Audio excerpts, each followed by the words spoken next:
Bienvenue à tous dans cette nouvelle vidéo. Aujourd'hui, je voudrais vous parler de libre arbitre et d'alignement.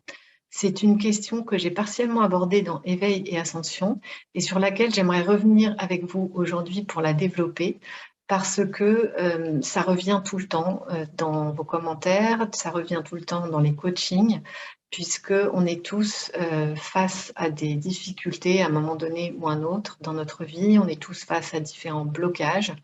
Et c'est quelque chose qui n'est pas forcément très clair. Donc, on va voir ensemble ce dont il s'agit aujourd'hui.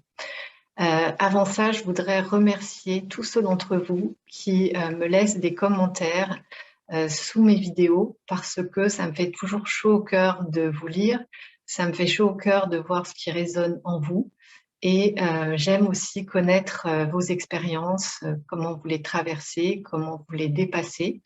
Donc, merci encore à tous pour ça. Alors, le libre arbitre et l'alignement, qu'est-ce que c'est? Lorsque je suis face à une difficulté, lorsque je suis face à un blocage ou à une problématique dans ma vie, j'ai toujours le choix, en fait, de pouvoir trouver des solutions. J'ai toujours le choix de pouvoir décider, de pouvoir choisir. Et c'est quelque chose dont on n'est pas conscient. Et du fait de ne pas en être conscient, on n'utilise pas et on se coupe de ce pouvoir parce que notre libre arbitre, il est souverain. C'est une loi universelle, le libre arbitre, et c'est quelque chose que l'on a tous. Il n'y a pas besoin de l'acquérir. On a toujours le choix de pouvoir décider pour nous. Et quelles que soient les circonstances, que je sois emprisonnée, je pense à ça parce que Nelson Mandela a passé 27 ans en prison et il est devenu ce qu'il est devenu. On peut être tétraplégique, c'est-à-dire ne plus avoir notre liberté d'action, et on a toujours notre liberté de penser. On a toujours la liberté de savoir ce sur quoi on porte notre conscience. Donc, l'alignement, comment ça se passe concrètement? J'ai une problématique dans ma vie et je choisis de la mettre de côté. C'est-à-dire que je reconnais cette difficulté, je l'accepte, mais je la mets de côté. Je la dépose à l'extérieur de moi. Et je vais prendre le temps de me rendre réceptive, prendre le temps de faire le calme pour recevoir les idées, l'inspiration, les solutions qui sont déjà en moi, mais auxquelles je n'ai pas accès parce que je suis dans la nervosité, le stress ou la confusion. Donc, je dépose cette problématique et je vais faire quelque chose qui me fait du bien, quelque chose qui me nourrit, quelque chose qui me donne de l'énergie. Ça peut être tout simplement d'aller marcher dans la nature, ça peut être de passer un moment avec des enfants, ça peut être le fait de prendre un livre, d'écouter de la musique, d'aller danser, d'aller prendre un verre avec des amis. Voilà, je vais faire quelque chose qui me nourrit à l'intérieur. Et à la suite de ça, lorsque je suis réceptive, lorsque je suis calme, je vais prendre le temps de noter les idées qui viennent à mon esprit, c'est-à-dire ces fameuses solutions.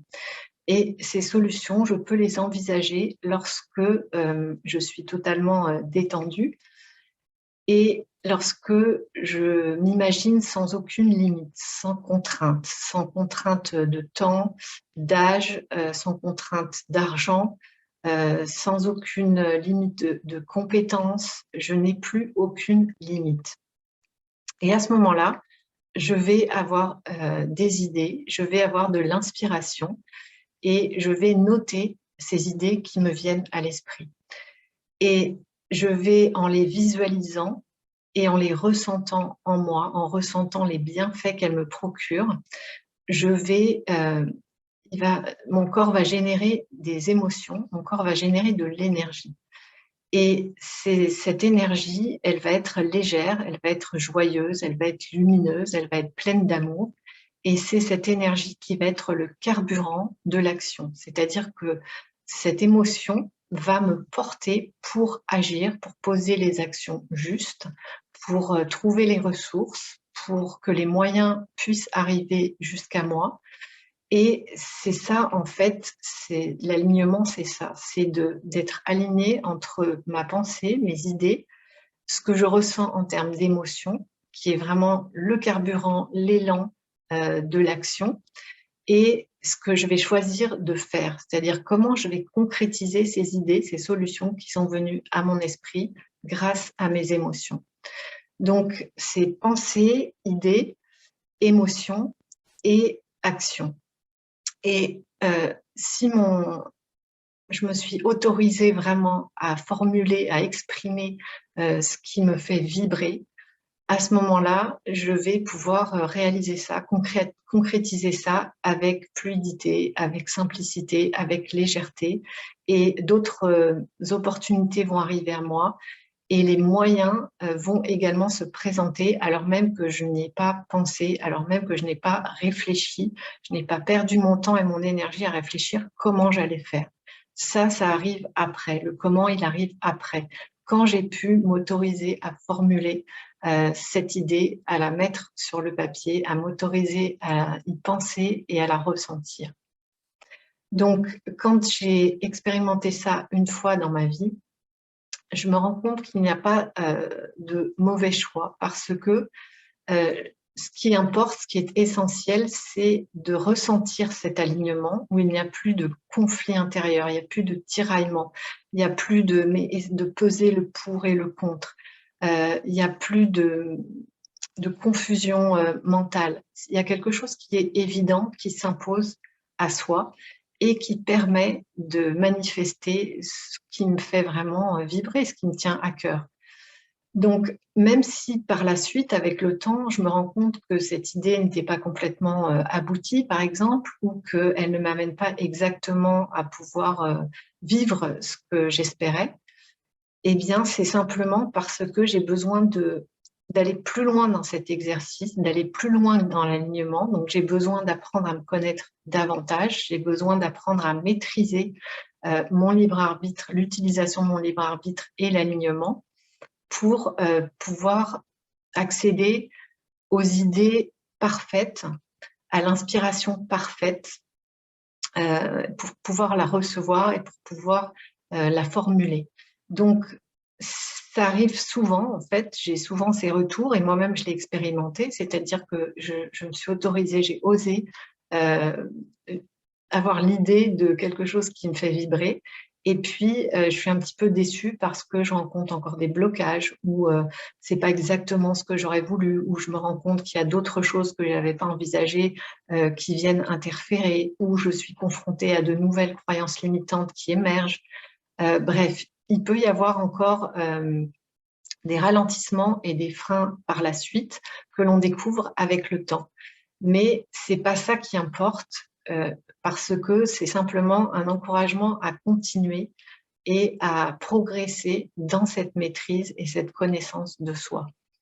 Et dans ce cas, on se rend compte que même si c'est pas complètement abouti, on a quand même la joie de pouvoir d'avoir dépassé quelque chose, d'avoir dépassé un obstacle et de pouvoir continuer à avancer. Donc, c'est encourageant et ça me donne davantage confiance en moi et ça éloigne l'idée du mauvais choix, de l'échec, d'une erreur, des croyances qui viennent me dire « je ne suis pas capable de, mais tu vois bien, j'aurais dû faire ceci, j'aurais dû faire cela ». Non.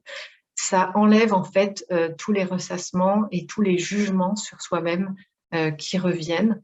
Ça permet oui, d'aller de l'avant et de recommencer en fait jusqu'à ce que tout soit encore plus fluide et encore plus évident. Voilà, donc j'espère que ça vous a éclairé, j'espère que vous allez avoir envie d'en faire l'expérience tout de suite parce que vous avez cette possibilité, vous avez besoin de rien pour faire cet exercice et pour ressentir cet alignement, pour utiliser votre libre arbitre. Et encore une fois, c'est quelque chose de souverain que personne ne peut vous enlever en aucune circonstance. Donc profitez-en.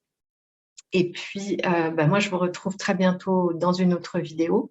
Et d'ici là, allez visiter l'espace description pour trouver d'autres liens, des liens vers d'autres vidéos, plus d'informations qui est à votre disposition là, juste en dessous. Vous pouvez également me laisser vos questions, vos commentaires, vos partages par rapport à la façon dont vous vivez cela une fois que vous l'aurez vécu. Simplement, prenez le temps de le faire et soyez patient parce que ces idées, elles peuvent, cette inspiration, elle peut arriver non pas dans l'instant, mais quelques heures plus tard dans la journée, aussi au travers de vos rêves.